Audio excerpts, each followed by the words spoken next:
Hello students, today we are discussing one more topic of class 10th, that is section formula. Before discussing the section formula, let us understand what are its application. So, first of its application is map projection. Now, what is map projection? आप लोगों ने कई बार Google search करा होगा. Google map पे जब आप किसी पर्टिकुलर एक लोकेशन से दूसरे लोकेशन पे जाते हैं तो ये सारी चीज the whole map is defined on axis, that is coordinate axis, and here is the use of section formula in map projection. And the second one is communication system. Communication system. How this section formula is useful in communication system? Let us understand the concept behind this communication system. Suppose this is point A, or we can say that city A, and here we have city B.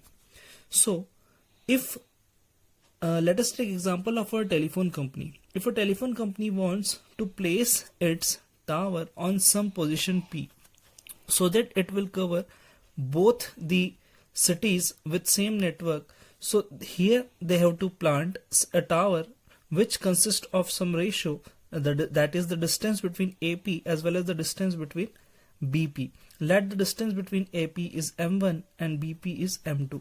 And here is the point is x1 comma y1 let, and point B is x2 comma y2, and point P is x comma y. So we have to find out the value of P. That means we have to locate on this particular tower on which position so that network is available to both the cities. So this is some example of section formula. Now let us understand how to derive this section formula. To understand the concept of section formula, let us take a point A, that is x1 comma y1, and point B, that is x2 comma y2. We have to find the points P, that is x comma y. We're just taking this point. As this point is x1, that means the distance between OL is x1. As this point is x comma y, that means this represents the value of x, as we discussed in our previous class of distance formula. So the distance between ON is x, and here it is x2 comma y2. So the distance between OM is x2.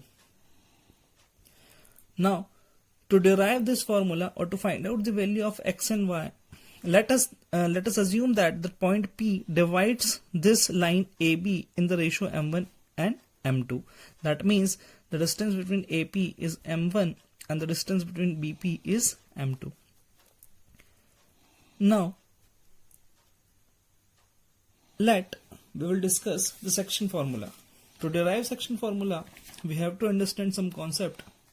Let the ratio of AP is to BP. AP is to BP will be equal to M1 and M2, because we will assume that AP is M1 and PB or BP is M2. So the ratio of AP by PB is equal to M1 by M2. Let us assume that this is equation number 1. Now, as this line OL is x1, ON is x, if we have to find out the value of ln,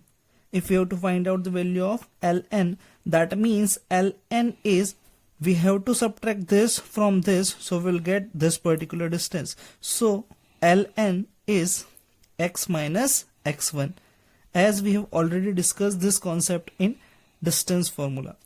Similarly, if we have to find out the value of mn, that is nm, so we just understand one thing, that this whole distance is x2 and this distance is x. If we subtract this distance from this particular distance, then we get this particular distance. So x2 minus x is nm, and ln is equal to ar, and mn is equal to ps, or Now we have to draw a line AL which is perpendicular to OM. Similarly, PN which is perpendicular to again OM, and BM that is perpendicular to OM, and AR which is perpendicular to PN, AR perpendicular to PN, and PS that is perpendicular to BN. As these lines are already perpendicular, that means this angle is 90 degree and this angle is also 90 degree. Now AR equal to LN. Here is AR and this is LN. That means these two lines are parallels. AL is equal to AR and this is LN is equal to x minus x1. That means AR is also x minus x1, as we have already discussed this concept in our previous video of distance formula. So PS is equal to NM and that will be equal to x2 minus x, as we have already discussed. Similarly, same concept is used in this particular thing also. Similarly, we can say that PR, that means PR is equal to, this one is y1 and this one is y, so it will become y minus y1, y minus y1. Similarly, we can say that BS is equal to y2 minus y. As this angle R and angle S, or we can say that ARP and PSQ both are 90 degree angle, and this angle A, that means angle PAR and angle angle BPS are corresponding angles. That means these two angles are same. So by angle similarity criteria, we can say that triangle APR is similar to triangle BPS or PBS.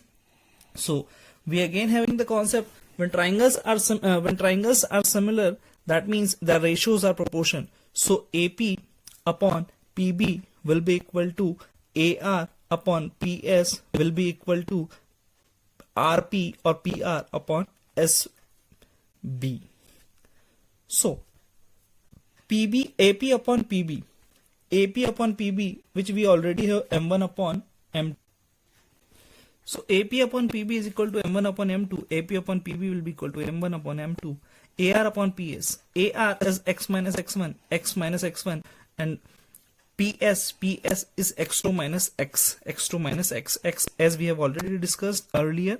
And RP will be equal to, or PR will be equal to y minus y1, and SB or BS will be equal to y2 minus y. So we know that when A is equal to B is equal to C, that means these three particular things are equal.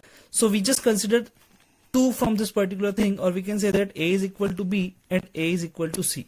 Here we are using the same concept, considering only two things, that is M1 upon M2 will be equal to x minus x1 upon x2 minus x. So M1 upon M2 will be equal to x minus x1 upon x2 minus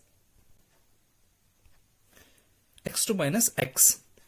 So when we cross multiply this, then M1 into x2 minus x and M2 will be into x minus x1. When we multiply M1 in this particular thing, then it will become M1 x2 minus M1 x. Similarly, we multiply M2 to that particular thing, it will become M2 x minus M2 x1. If we get here, we get M1 x2 same as above. If we transmit this M2 x1 to LHS side, this negative quantity become a positive quantity, though it will so it will become M2 x1. Here we already have M2 x. If we transmit this to that particular RHS side, so its negative quantity become a positive quantity, so it will become plus M1 x. So M1 x2 plus M2 x1, M1 x2 plus M2 x1 will be equal to, here we have x common from both particular terms, so we get x common, it will become M1 plus M2. So when we cross multiply here, so x will be equal to M1 x2 plus M2 x1 upon, when we cross multiply it, it will come into the denominator, so it will become M1 plus M2. So here is the position, here is the value of x, that is, so here is the value of x, that is M1 x2 plus M2 x1 upon M1 plus M2. Now similarly, if we consider this term and this term, so we will get M1 upon M2 will be equal to y minus y1 upon y2 minus y1. While solving this particular term, same as the previous method, we get y will be equal to m1 y2 plus m2 y1 upon m1 plus m2. So here are the location of the point P x comma y through which on particular ratio m1 and m2 we will divide it and just getting that particular point or getting the value of x and y. Or if we are having the x and value of x and y, we just find out the ratio of m1 m2 that this particular point is divided in which ratio to AB. With the help of this formula, we just derive one more thing, that is midpoint formula. That means if this point P divides AB in equal ratio, that means if this part is 2, that means this part is also 2. That means if this part is m1, this part is also m1. So in place of m2, we have to put m1. Here we derive the value of x and y here. So x will be equal to m1 x2 plus m2 x1 upon m1 plus m2. This is also known as midpoint formula. So x will be equal to, in place of m2 we have to put m1. That means m1 x2 plus m1 x1 upon m1 plus m1. So x will be equal to, here we have m1 common from both the terms, so we get x1 plus x2 upon m1 plus m1 will be 2m1. From m1 m1 we just cancel it and x will be equal to x1 plus x2 by 2. Similarly, we can derive the same, so y will be equal to y1 plus y2 upon 2. So this is the midpoint formula which we can derive with the help of section formula. Hope you can understand both the concepts.